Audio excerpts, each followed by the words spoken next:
मित्रों नमस्कार, मैं हूं पंडित कैलाश चंद्र जोशी।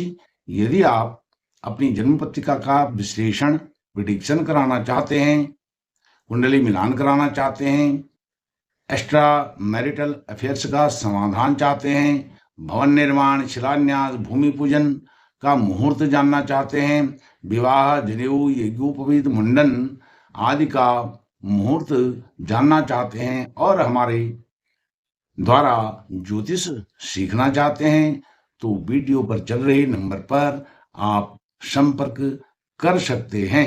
जपाकुसुम शंका समकास्तेयं महादितिं तमोरिं सर्वाग पापग्नं प्रणतोस्मि दिवाकरं।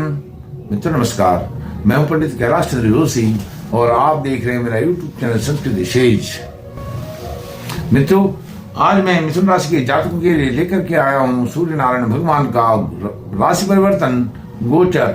सूर्य नारायण भगवान 15 दिसंबर से 13 जनवरी तक धनु राशि में अर्थात मिथुन राशि के जातकों के लिए सप्तम भाव में गुरु की राशि में वह गोचर करने जा रहे हैं। यह एक महीने का गोचर, यह राशि का प्रिडिक्शन आपकी मिथुन राशि के जातकों के लिए जन्म राशि चंद्र राशि मून साइन पर आधारित है। यदि आप अपनी जन्म पत्रिका का विश्लेषण कराना चाहते हैं तो वीडियो पर चल रहे नंबर पर संपर्क कर सकते हैं। मित्रों, यदि आपको वीडियो का कंटेंट अच्छा लगे तो वीडियो को लाइक कीजिए, शेयर कीजिए, चैनल को सब्सक्राइब करके मुझे सहयोग भी प्रदान कीजिए। मित्रों, सूर्य नारायण भगवान राजा अवश्य हैं, अधिष्ठाता हैं।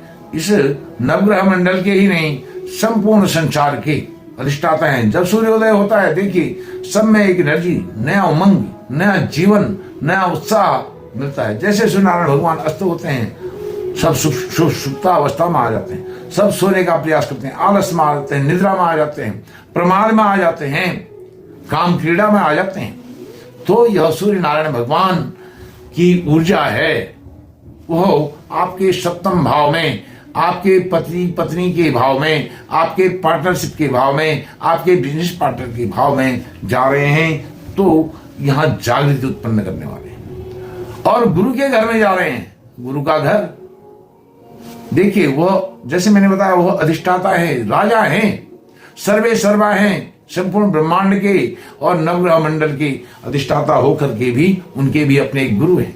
वो गुरु के घर जा रहे हैं और जब गुरु के घर जा रहे हैं, परम मित्र के घर जा रहे हैं, तो वह बहुत ही लाभदायक स्थिति आपके लिए होने वाली है। अब मिथुन राशि के जातकों के लिए सप्तम भाव में जा रहे हैं और सप्तम भाव आपके पति पत्नी का भाव है। उसमें कोई खटास नहीं, चारों तरफ मिठास ही मिठास है और आप ऐसा चमत्कारिक लाभ देखेंगे। सूर्य गुरु के द्वार सफलताओं का लगने वाला है अंबार। कैसे अंबार लगने वाला है? देखिए, पति पत्नी का यह घर है। यदि आप विवाहित हैं, दाम्पत्य जीवन आपका आरंभ हो चुका है, तो उसमें कोई मनमुटाव की आवश्यकता जरूरत नहीं है, कोई गुंजाइश नहीं है। सारी मनमुटाव से संबंधित सारी बातें दूर होने वाली है, जागृति के कारक है। और साथ में यह आपके बिजनेस पार्टनर का भाव भी है। बिजनेस पार्टनरशिप में यदि आप काम करते हैं, वैसे तो यह संसार व्यक्ति के सारे कार्य जो भी होते हैं वो बिजनेस पार्टनर की तरह होते हैं, एक पार्टनर की तरह होते हैं। एक दूसरे से हमारे लिंक, हमारे स्वार्थ, हमारे निहितार्थ जुड़े हुए हैं। तो सूर्य नारायण भगवान उस निहितार्थों को भी यहाँ पर पूर्ण करने वाले हैं, हमारी आवश्यकताओं को पूर्ण करने वाले हैं, हमारी जरूरतों को पूर्ण करने वाले हैं। उसमें एक टीम लीडर की भूमिका हमको यहाँ पर दिलाने की उनकी बहुत बड़ी बाध्यता हमारे लिए है। किसके लिए? मिथुन राशि के जातकों के लिए। अब सूर्य नारायण भगवान सर्वप्रथम केतु के नक्षत्र में वो गोचर करेंगे 15 दिसंबर से 29 दिसंबर तक। तो केतु का नक्षत्र, केतु कहाँ विराजमान है? आपके चतुर्थ शुक्र भाव में। तो शुक्र के तो इस महीने में अंबार लगने वाले हैं, क्योंकि केतु को जब गुरु, मंगल और सूर्य जैसे बलशाली, बलवान, तेजस्वी, ओजस्वी ग्रहों का साथ मिलता है तो केतु बड़े लाभदायक हो जाते हैं, लाभकारी हो जाते हैं, अच्छे फल देने वाले हो जाते हैं, शुभ फल देने वाले हो जाते हैं। और यह शुभ भाव में केतु विराजमान है, क्योंकि केतु की अब कोई राशि तो है नहीं, तो केतु जहां विराजमान है उसका फल सूर्य नारायण भगवान यहाँ पर करते हैं। तो सूर्य नारायण भगवान यहाँ केतु के नक्षत्र में आकर के आपके ऐश्वर्य, वैभव, घर, घोड़ा, गाड़ी, मकान, भूमि, भवन, जायदाद, ऐशो आराम, ऐश्वर्य में वृद्धि करने वाले हैं। अब सूर्य नारायण भगवान जाएंगे पूर्वाषाढ़ा नक्षत्र में, अर्थात कहाँ? शुक्र के नक्षत्र में, शुक्र का आपका घर आपकी कुंडली में है द्वादश भाव, जहां वृषभ राशि में वो गोचर, वृषभ राशि का आपको फल देंगे, शुक्र का फल देंगे और साथ में पंचम भाव का फल देंगे। तो वृषभ राशि का आप जब फल देंगे, शुक्र का फल देंगे, तो आपकी विदेश से संबंधित या घर से बाहर से संबंधित जो भी इनकम है उसमें चार चांद लगने वाले हैं सूर्यनारायण भगवान, क्योंकि द्वादश भाव में। और यदि आप यात्रा पर जाते हैं वहां से भी आप कुछ कमा करके लाने वाले हैं। और विदेश से संबंधित यदि आपका कोई बिजनेस है, व्यवसाय है या जॉब है, वहां विदेश से संबंधित भी आप बहुत अच्छा लाभ यहाँ पर कमाने वाले हैं। उच्च शिक्षा, दूसरा जो घर है शुक्र का पंचम भाव, उच्च शिक्षा, संतान सुख, ऐशो आराम, वैवाहिक सुख, दाम्पत्य सुख, यह आपको अद्भुत मिलने वाला है। और हायर एजुकेशन, साथ में जो आपकी निष्ठा है, आपका एक लगाव है अपने पुरातन संस्कृति, पुरातन जड़ों से जुड़ने का, वह भी यहाँ पर आपको उसमें भी सफलता मिलेगी और उसमें आप जल्दी ही लगने वाले हैं। और उसमें आपको आंशिक नहीं पूर्ण सफलता के साथ साथ आपको यश मान प्रतिष्ठा भी आपकी बढ़ने वाली है। जब आप मूल विरासत, मूल अपनी मर्यादाएं, परंपराओं की तरफ आप जुड़ने वाले हैं, झुकने वाले हैं, उधर जाने वाले हैं।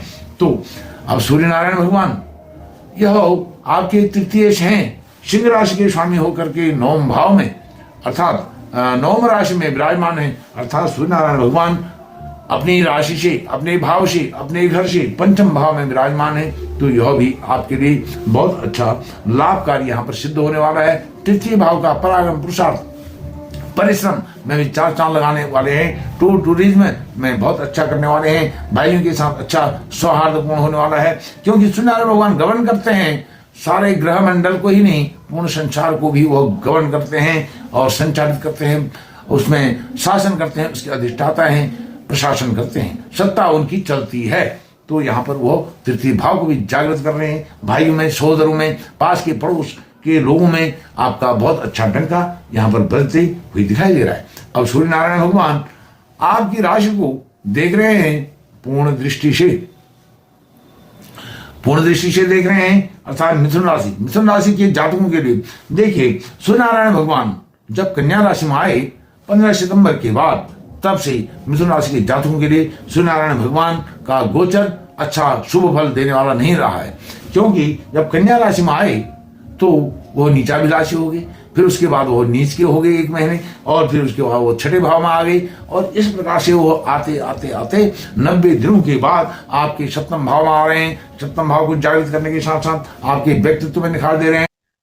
पूर्ण दृष्टि के कारण आपकी राशि को, आपके शरीर को, आपके व्यक्तित्व को, आपके कृतित्व को वह प्रकाशित कर रहे हैं। लेकिन आप एक बात का ध्यान रखें, अपनी बातों पर संयम रखें, अपनी वाणी पर संयम रखें, अपने व्यवहार पर संयम रखें।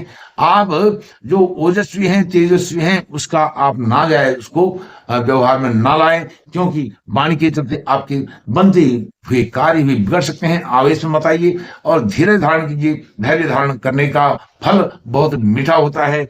और साथ में सूर्य नारायण भगवान जो मैंने बताया तृतीय भाव के स्वामी हैं, साथ में तृतीय भाव के स्वामी तो है ही हैं, लेकिन उत्तराषाढ़ा नक्षत्र में इनका गोचर 3 दिन रहेगा। इस महीने की बात बता रहा हूं, जब धनु राशि में उनका गोचर होगा और उसके बाद 14 जनवरी के बाद भी यह गोचर उनका वहां बना रहेगा।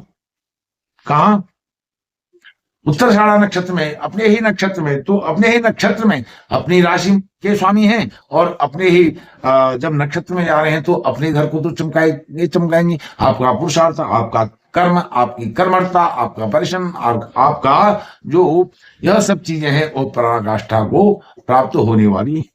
मित्रों, यह मिथुन राशि के जातकों को सारी चीजें संभाल करके रखनी चाहिए और एक एक बिंदु का, बिंदुवार उसका ध्यान रखना चाहिए। अब सूर्यनारायण भगवान आपके सप्तम भाव में गए हैं तृतीय होकर के, और इतने भावों का फल वो दे रहे हैं आपको, और अच्छा फल आपको मिले, क्योंकि सूर्यनारायण भगवान 13 जनवरी के बाद 14 जनवरी को मकर संक्रांति के दिन वो जाएंगे आपके अष्टम भाव में। अष्टम भाव में जाएंगे और भी बड़ी हो जाएंगे, उस पर फिर अलग से वीडियो बनाऊंगा। लेकिन वो सप्तम भाव में रहते हुए और बलवान होकर के आपको और पॉजिटिव एनर्जी दें, क्योंकि गुरु के आंगन में गए, अपने गुरु के घर में गए, गुरु से कुछ ना कुछ वो आशीर्वाद लेकर के आएंगे। जब गुरु से आशीर्वाद लेकर के आएंगे तो आशीर्वाद किसको देंगे?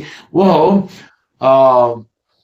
अब इसीलिए आपको ही देने वाले हैं और किसी को देने वाले नहीं है। आपको यह आशीर्वाद सूर्य नारायण भगवान का चमत्कार के रूप में मिलने वाला है। इसलिए लिखा है, सूर्य गए गुरु की द्वार सफलता का अंबार, एक महीना। और सूर्य नारायण भगवान को और शक्ति प्रदान करें, वो तो शक्तिशाली हैं ही हैं, लेकिन अपने शरीर के लिए, अपने तेज के लिए, अपने व्यक्तित्व के लिए उनको रोज अर्घ दें। जो उनकी शीतलता हो गई है इस महीने में, बहुत दिखाई भी नहीं दे रहे हैं, धूप के दर्शन भी नहीं होते हैं, और उनकी एनर्जी, उनके ताप का यहाँ पर प्रभाव कम हो गया है। और ताप के प्रभाव को जो कम हो गया है उसको और डाइल्यूट करके उसको तेज करना है सूर्यनारायण भगवान को अर्घ दे करके। रोज सूर्यनारायण भगवान को अर्घ अर्पित करें, आपकी मनोकामनाएं अवश्य पूर्ण होंगी। आंग्रीय वर्ष 2025 की आपको हार्दिक शुभकामनाएं। बहुत बहुत धन्यवाद। नमस्कार।